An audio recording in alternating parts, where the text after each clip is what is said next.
Seven whole freaking dollars, man. Oh my.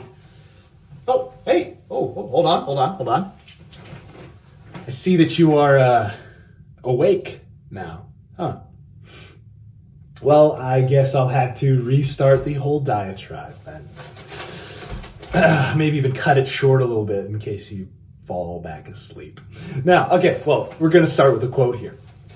The oldest and strongest emotion of mankind is fear.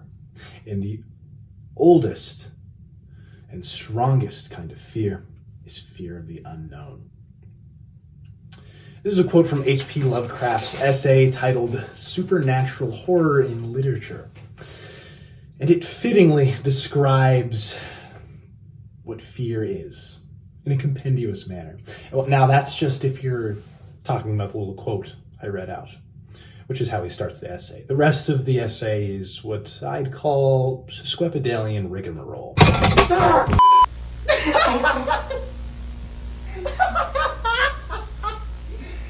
Hello, viewers at home. Today we're going to be talking about horror games.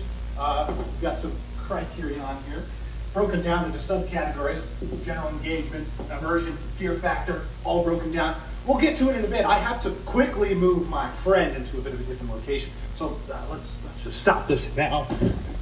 Tell me how to work this. Forsake Urban Horror is the name and exorcisms are the game. Play with friends in various different locations, discover new entities, items, and unlock new skills in the skill tree. This new investigative horror game will have you on the edge of your seat. Alright, now that we have that out of the way, let's get to the meat of the review. Alright, so the gameplay. The actual gameplay is pretty monotonous and tedious for the most part, as every level involves simply exploring the room, avoiding the entity, collecting relics, finding the ritual room, and luring the entity into the ritual circle after placing the found relics around the circle. The sameness and boringness are somewhat placated by the game's pseudo-random generation, a loot system that incentivizes exploration, and varied entity appearances on the same level that make this experience a little more fun than it sounds, though at times the game can be more toilsome than enjoyable due to the sameness and frustration that comes with the realization of that fact. So now let's get into some specifics here. The general UI is easy to navigate and put together well aesthetically and interaction-wise. Progression, it's somewhat linear but fun due to the items that can be bought with the money gained from loot and level completion, along with the skill tree progression. Levels are unlocked through the completion of previous levels and XP gain. Progression can be sped up through what I call spam farming, which is pretty much where you start a level, collect a bunch of the loot, go to a secret room or something, which is generally in about the same place no matter what quote-unquote random level is generated. You bring that all back to the exit zone, and you pretty much quit prematurely, but you get to keep all the loot, and so you can just sort of spam this over and over again and collect loot rather quickly, and you use this loot to buy some of the items that could really help you on the more unfamiliar or somewhat difficult levels. And you sort of combine this method with having 3 other friends to play with, because that actually makes the experience a little more fun, but you also complete things quicker because you can cover more ground. Now, anyway, difficulty. It's constructed with a surprising degree of thought and care for the players. There are multiple levels of difficulty, and the rooms are progressively more challenging due to unfamiliarity and the extent to which the enemies are a threat to player safety. Length, it's somewhat shortened to the point, about 10-ish hours. It could speed up a little bit if you really start to get the hang of pacing as it pertains to task completion. And again, this whole process is expedited with having friends. So there are only 7 levels, or what they call rooms, and though there is random level generation, I doubt many would replay the game due to this generation having a nominal effect on the level layouts and their degree of aberration from each other, especially compared to horror games that use random level generation well, like Don't Starve.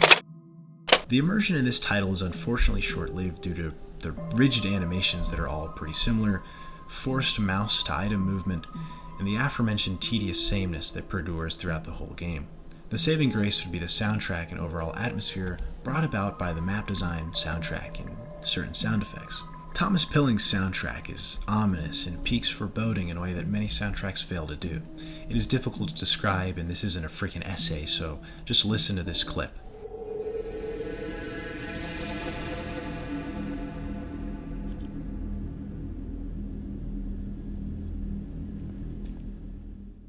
Sound effects sound as if they've suffered from the privation of character and oomph.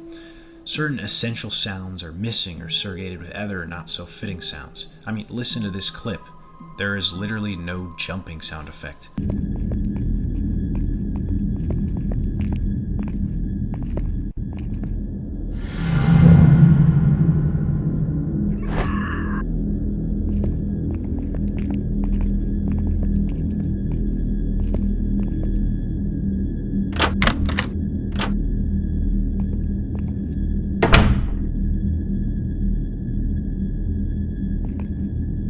Now, when it comes to other sound effects like screams, various different little tense tracks or whatever you'd call them, they're actually done pretty well and they're high in quality and well placed.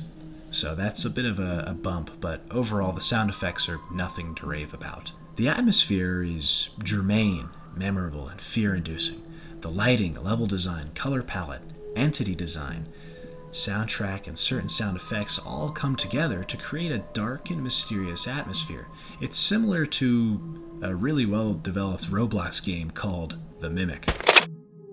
As mentioned before, entity animations are rigid and similar between entities. The tasks are tautological, thus it is no surprise that the fear factor is brought down a notch due to the lackadaisical movements of the main threat, that being the entities, and the NUI-inducing tasks.